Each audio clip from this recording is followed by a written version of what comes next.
apa malaikat itu kan yo duwe pikiran. Terus iblis yo duwe pikiran.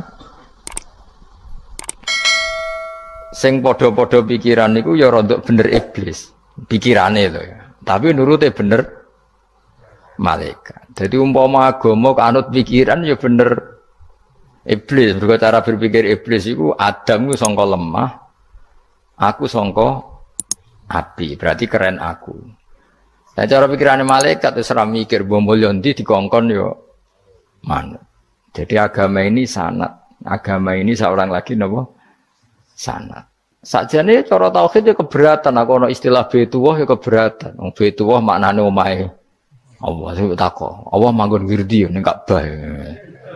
Jadi kita harus ngikuti ulama. Dikatakan Baitullah itu nama penghormatan. Sesuatu itu mulia, maka disebut Baitullah. Bukan berarti Allah nempat di situ. Mergo Allah ndak butuh napa? Tempat. Jadi itu kan jelimet, Mang. Lagi-lagi yang tahu itu ulama. Masjid ya dikatakan Baitullah. Nah misalnya iki masjidnya pangeran, malah nambah mana nih lucu. Masjidnya pangeran, jadi iki tempat sujudnya pangeran. Nah, kacau kan? Tapi berhubung wong ra paham alhamdulillah demun iki masjidnya pangeran. Jajal makna nih bahasa Arab. Iki masjidnya pangeran, makna nih terjemah. Iki tempat kacau. Ini baru kayak bodoh ora roh nek iku kacau. Jadi kacau. Ya mulane anut ulama. Jadi darani Baitullah apa dikatakan daleme Allah maknane apa idhofatut tasyrif. Napa idhofatut tasyrif maknane omah sing mulia sampai diistilahno daleme Allah. Kalau dalam ngaji-ngaji ulama itu agama ini dari awal unik. Allah melarang sujud kepada batu. Tapi kita sholat itu madhep Ka'bah. Kemudian juga ada batu. Makanya kita harus menanamkan bahwa semua sujud itu lillahi ta'ala. Dan soal ada arah, ya penting arah. Nggak mau arah madhep segoro kidul, repot. Jadi arah itu mau dipakai kesepakatan untuk menunjukkan kalau kita muslim, arahnya sujud itu ke Ka'bah. Tapi tetap sujud kita hanya lillahi ta'alanya karena Allah. Kanjeng Nabi nanti takok wong Yahudi, Muhammad nak langit bumi ku sok ben hancur pas kiamat. Terus manusa sing mati mulai Adam sementara ditakok endi? Jadi nak takok ngono mirip so. Mirip Yahudi. Nak mirip Sugair apa? Nak mirip ngamure. Jadi agama ini selalu disoal pakai akal. Jadi agama tanpa akal ora iso berdiri, tapi kalau terlalu mbok akal itu ya repot. Ya makanya tadi itu pentingnya riwayat. Seorang lagi pentingnya apa? Riwayat. Makanya cara Imam Malik itu enggak suka sama agama di logika itu enggak suka. Karena nanti orang yang punya logika terus merasa lebih punya otoritas terhadap apa? Agama. Ya wis sesuai ngono agama iku angel oleh nerangno sampean agama kok. Sampeyan saiki tak bedheki. Nabi Adam diusir kondi. Swarga. Terus swargane Nabi Adam saiki didakoni. Mergo swarga iku luase sak langit bumi. Lah nek iku saiki didakoni ndi wong. Swarga lebih luas ketimbang langit. Kan enggak mungkin sesuatu yang luas diletakkan di yang sempit. So, akhirnya Mu'tazilah enggak percaya anane swarga zaman Nabi Adam. Jadi swarga sing cerita Adam itu tidak sama dengan surga yang nanti arduhas samawati wal ard. Jari ahli sunnah ya sono. Lah ning ndi wis ra roh pokoke ono. Ya itu kan sama-sama terus diterusno wong debat. Ya sudah guys. Nak cara aku wis mlebu sik kok gampang nerangno nek wis bar roh. Secara teori kan gitu, ora roh kok nerangno sak usih. Bro. Ya sudah sampean bu swarga wae lagi apa? Lagi nerangno. Pas aku nerangno kowe ra ning swarga ya wis ra ketemu. Wis kono enak nang cangkem elek ngono wis aku ben nerangno kowe ra ning kono ya wis akhire gak. Apa cocokan sampean? Aku tak nerangno swarga lah sing kono ben nerangno neraka. Mergo roe neraka. Agama iku unik. Ya karena tadi apa ya? Dari awal agama ini di kaum yakilun, tapi akal yang berlebihan itu ya mengganggu agama. Ya sudah, makanya saya ulang lagi itu riwayat ya. Sebagian ini apa? Riwayat. Inna hadzal ilma dinun fangzuru amman ta'khuduna dinakum. Agama ini ilmu, kemudian kamu harus dari sanad yang benar, ya. Dari sanad yang apa? Dari sanad yang benar. Ya sudah seperti itu. Mana itu kalau setuju model kayak sholat sunat safar tidak harus madhep kiblat terus.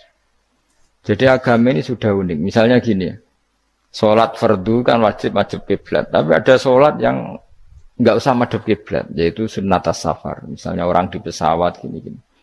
Karena guling-gilingan, hakikatnya kiblat itu tidak fokus kita namun Allah Subhanahu wa Ta'ala. Jadi memang agama, tapi lagi-lagi itu butuh riwayat. Seorang lagi butuh riwayat. Kalau nggak pakai riwayat terus kok Abu Nawas kabeh. Karena tadi Amerika, seorang lagi Amerika, itu kalau dibor pas New York itu kena Ka'bah. Lah logikanya kalau arahnya pas itu kan bebas arah. Berarti orang Amerika oleh sholat bebas. Tidak bisa seperti itu, ya tetap anut konsensus ulama sana atau tradisi sana, kiblat itu ngambil arah mana. Karena dia pas. Ya bumi yang ada arah itu secara akal kan hanya rubuk 1/4. Makanya kalau kamu belajar falak itu ada rubuk. Lainnya itu sudah tidak ada arah. Misalnya bumi bulat bola, yang sama atas dikatakan sama-sama di atas. Ya kadarnya hanya 1/4. Lainnya itu sudah dikatakan samping. Makanya seperti Denmark, itu ada daerah yang siang itu sampai 3 bulan, entah berapa siklus sekian puluh tahun.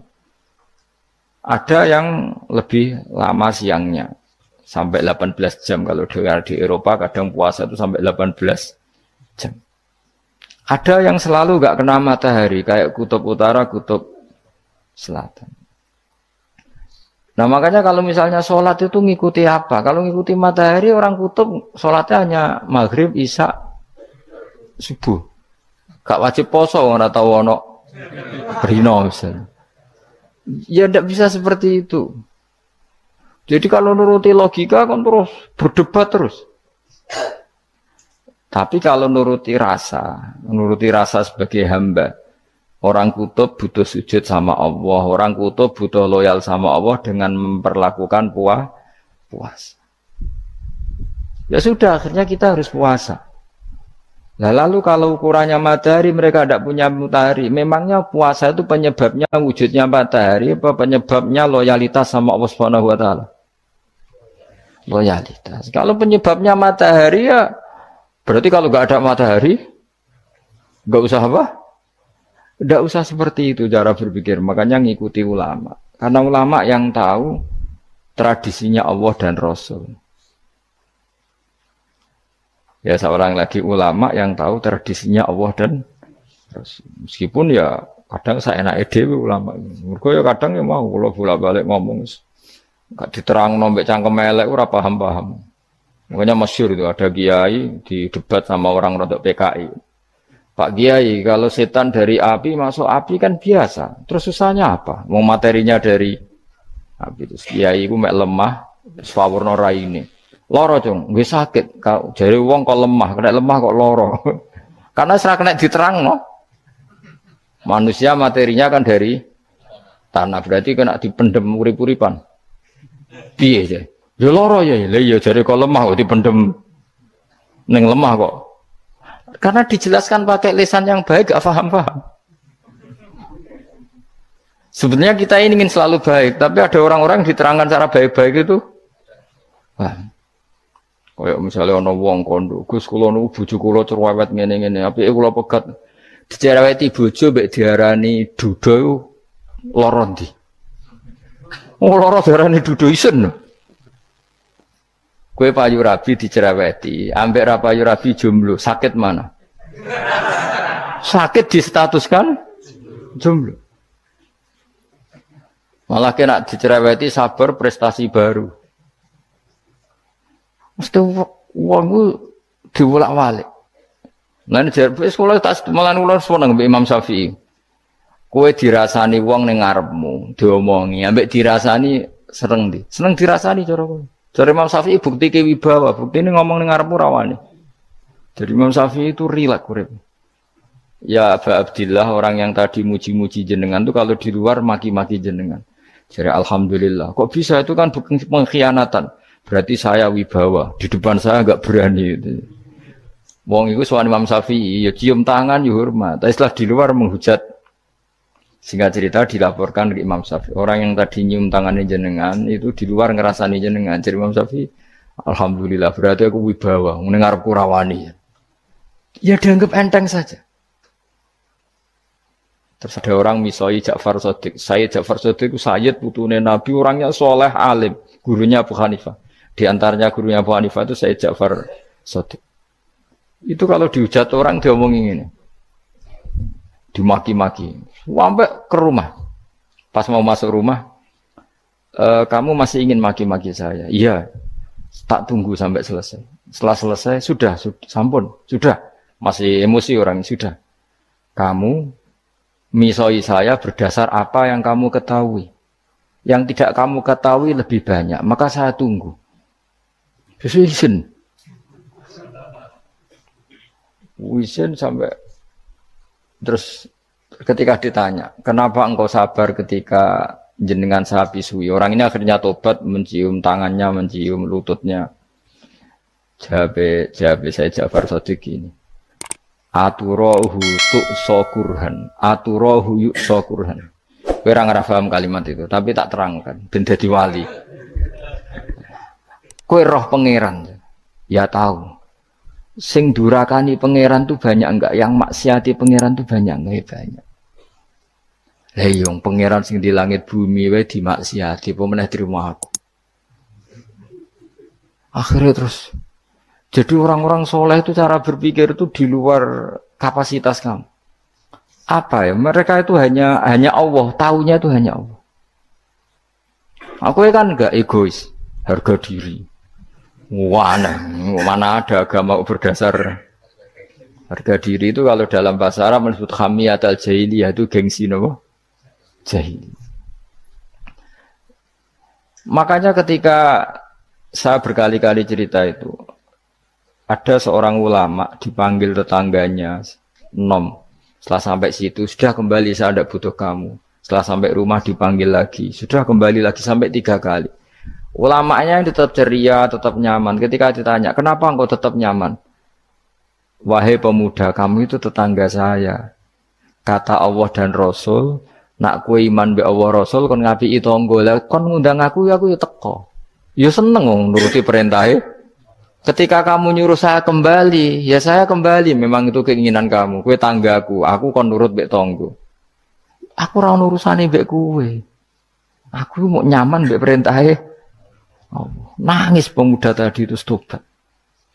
Kalau kamu kan warga diri, orang kok dipimpong. Ini gak bakat wali blas. Jadi orang dulu itu nyaman. Karena pikirannya namun Allah Subhanahu wa ta'ala. Umar bin Abdul Aziz itu termasuk khalifah paling soleh setelah periode sahabat. Itu mau kapundhut itu santai. Ketika keluarganya menangis, kenapa kamu menangisi saya? Ya karena engkau mau mati. Memangnya kalau mati mau kemana aja? Ila khairi madhubin ilaih, ke zat terbaik. Terus aku mbok kon urip awar kowe gak jelas iso ngrumat aku ta ora. Anak Allah malah jelas. Saiki apik ndi urip mbek wong ora jelas sampai sing jelas. Ya wis kabundut. Kowe kan gak mati ku wedi. Dosane akeh. Lah mungkin nek urip terus ora dosa apa to ngene.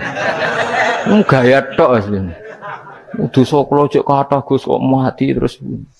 Ya malah apik mati biar dosa meneh. Biasa wae nek ape mati biasa karena potensinya kamu urip suwi ku dosane apa taat meneh. Iya jawab.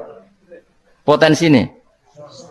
Dosa meneh apa taat meneh? Apa ya dosa ya taat. Terus pas mati pas taat atau pas dosa? Ora usah ngono biasa ya. Sampai mati ae matur pangeran Gusti nak saene mati nggih. Mati mawon nak saene urip nggih. Urip mawon Gusti semua anut jenengan wis. Zaman kula urip sing ngrumat nggih jenengan mungkin sampean mati sing ngelola nggih napa? Jenengan pun donya sing ngurusin jenengan. Kan sebenarnya kalau kita berpikir gitu kan nyaman. Zaman kamu hidup yang mengendalikan jantung, paru-paru, oksigen juga Allah. Dan kamu enggak tahu caranya, tahu-tahu hidup. Tapi setelah mati dikubur kamu iskal. Lalu sistem pernafasan saya gimana setelah saya mati? Memangnya zaman yang dunia kowe roh. Oh karena ada oksigen. Nah, terus oksigen wujudnya karena apa kowe ya ora roh. Oksigen dari zat gini lah zat iku kok sapa ya ora roh. Mau gaya tok ngomong mau tetep akhir ora roh. Lan kadang kula gawok mbek wong goblok wis ora roh kabeh dari awal mau alam semoga iku gak usah nerang. Nah, artinya gini, kalau zaman di dunia kamu tidak bisa mengelola diri kamu sendiri, juga sama setelah mati tidak bisa mengelola diri kamu sendiri. Semua itu al-amru biyadil, semua itu dalam kekuasaan Allah Subhanahu wa ta'ala. Ya sudah, alaihi tawakkaltu wa ilaihi unib. Ya sudah, kita pasrah saja dan kita hanya kembali kepada Allah Subhanahu wa ta'ala. Ya sudah, itu agama. Tapi nak bawa logika pakai akal. Wah itu orang mati itu sudah nggak bisa apa-apa, sudah jadi tanah gini-gini. Ya, masalah catekar yang ngerti, nah, jadi tanah itu tidak bisa apa-apa. Tapi masalahnya kita ini dikendalikan oleh zat yang bisa mengelola semua. Yaitu Nabi Adam diciptakan juga dari tanah. Ya sudah hanya berdasar riwayat itu yang kita akhirnya meyakini setelah kita mati juga bisa hidup lagi. Iki rasa khawatir, iblis itu ya dhaif, iblis ya lemah. Nyatane ya kowe tetep ngaji jalalan. Berarti ora sukses menyesatkan. Kodang di kowe iblis. Ya kodang sampean, dikon ra ngaji tetep ngaji. Dikon paham tetep ora paham. Berarti iblis itu enggak keren loh. Betul, saya setiap melihat orang sholat itu menyaksikan kekalahan apa? Iblis. Jadi iblis itu ya kalah ora kok hebat ya ora. Biasa mawon, ora usah sing hebat ya namung pangeran. Dari awal iblis wis menyerah ngadepi orang sing ikhlas. Ikhlas itu dimulai dari awal. Cara bahasa NKS pokoknya hilir sampai hulu sampai hilir kudu ikhlas kabeh. Misalnya kita duit, yakin nek iku wae Allah. Sehingga kita ketika ngasihkan orang itu kamu enggak merasa itu milik kamu. Sehingga enggak gampang ngundat. Selagi itu kamu benar keduanya awalnya salah itu masih mungkin tidak ikhlas. Uang ini milik saya, tak kasihkan kamu dengan ikhlas. Kalimat milik saya ini menjadikan suatu saat kamu jadi undat-undat karena milik saya. Tapi kalau ikhlasnya dari depan, uang ini milik Allah, ilmunya bahak milik Allah. Terus tak kasihkan kamu juga hambanya. Dari awal kan merasa saya tidak punya apa-apa. Tapi selagi saya ikhlasnya hanya separuh. Ilmu saya tak kasihkan kamu karena Allah, berarti masih potensi enggak ikhlas ya. Jadi kalau ngelatih ikhlas itu harus dua-duanya.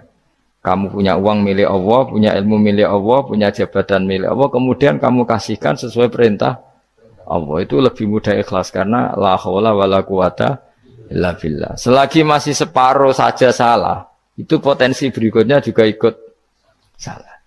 Misalnya aku ngurmat yatim kok ikhlas, duitku tak kena. Kata duitku itu menjadikan suatu saat. Dulu tak rumat loh, saiki jebule lali aku. Tapi kalau alhamdulillah saya pernah digerakkan Allah ngurmat yatim dengan milik Allah juga. Sehingga kita sekedar pernah melakukan ketaatan ini senang. Enggak penting berikutnya anak yatim ini nanti peduli kita apa enggak, enggak penting. Yaitu ikhlas ya. Ikhlas itu sesuatu yang semuanya lillahi ta'ala. Dan inna sholati wa nusuki wa mahyaya wa mamati lillahi rabbil alamin. Itu masyhur itu khilafnya ulama. Apakah malaikat itu termasuk umatnya kanjeng Nabi Muhammad sallallahu alaihi wasallam? Ada ulama yang mengatakan cara pandang Nabi diutus itu untuk mensolehkan yang tidak soleh atau mensolehkan yang potensi tidak soleh. Kan orang itu ada dua. Ada yang memang tidak soleh disolehkan. Ada yang potensi tidak soleh. Sebetulnya sudah soleh, tapi potensi juga tidak soleh. Terus disolehkan. Nah, malaikat ini kan tidak berpotensi maksiat, sehingga agak butuh nabi. Seorang lagi, malaikat itu kan nggak mungkin nggak soleh, selalu soleh. Berarti nggak butuh nabi. Itu cara pikiran Imam Suyuti. Sehingga dia mengatakan Quran itu memperingatkan semuanya kecuali malaikat. Karena malaikat tanpa diperingatkan sudah soleh. Tapi kata ulama yang lain tidak seperti itu. Malaikat tetap senang sebagai umatnya Rasulullah Shallallahu Alaihi Wasallam karena butuh status tasyrif. Tasyrif itu keren. Nanti ditakoki kowe melok kelompok isopo, melok kelompok Kanjeng Nabi Muhammad Shallallahu Alaihi Wasallam. Sehingga kalau nanti ditanya Allah, mimman anta misalnya, min ummati habibika Muhammad, itu keren. Kayak termasuk umatnya kekasihmu Nabi Muhammad Shallallahu Alaihi Wasallam. Lalu kamu ngikuti apa? Yo min ahsani kitabik, macam ngikuti kitab terbaikmu ya Allah. Sehingga mereka ikut umatnya Nabi bukan karena disolehkan, tapi karena tasrif, satu kehormatan. Itu yang diikuti ulama. Tradisi kita, ahli sunnah, ngikuti yang pendapat itu.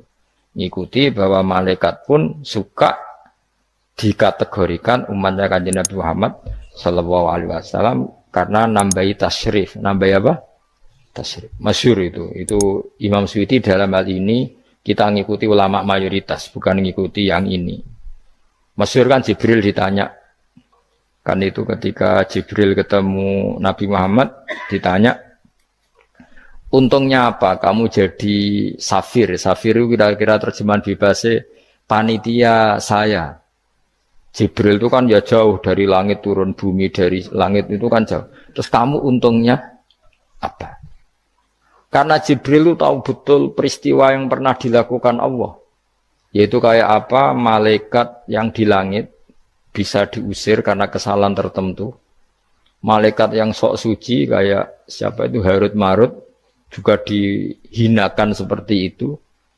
Dan Jibril tahu betul Allah itu yaf'alu ma yasha. Jadi yang sekarang malaikat bisa saja jadi pokoknya tahu betul Allah bisa melakukan apa saja. Karena Jibril tahu betul Allah, karena dia ketua malaikat. Kan kita tahu misalnya ada sejarah siapa? Harut Marut, dari malaikat menjadi hina seperti itu. Terus Jibril akhirnya tanya, ya sudah, Jibril punya apa? Terus ditanya Nabi, kamu untungnya apa setelah jadi safir saya, jadi panitia yang ngurusi wahyu. Terus kata malaikat Jibril, saya tidak pernah merasa aman, apakah saya selalu dalam posisi ini? Posisi terhormat, kecuali setelah menjadi safir, menjadi pelayan kamu ketika aku distatuskan oleh Allah apa itu innahu laqaulu rasulin karim dzi quwwatin inda dzil arsy makin muta'in tamma amin. Terus ganti fa amin tu ba'du, baru setelah itu saya merasa aman bahwa posisi saya aman karena Quran itu abadi ila yaumil qiyamah ila mala mi'adalah, semuanya Quran itu abadi dan di Quran itu saya distatuskan muta'in sama amin. Berarti saya merasa aman tidak akan dirubah kestatusan saya malaikat semenjak saya jadi safirmu. Intinya Jibril juga mendapat kehormatan karena ngitmai Quran. Paham ya? Makanya kita di sini mengatakan ini pendapat Imam Suyuti, tapi hampir semua ulama berpendapat apa? Malaikat pun ikut mendapat berkahnya Kanjeng Nabi Muhammad Shallallahu Alaihi Wasallam. Jenenge apa? Berkah tasrif, apa berkah apa? Tasrif. Jadi punya status kehormatan.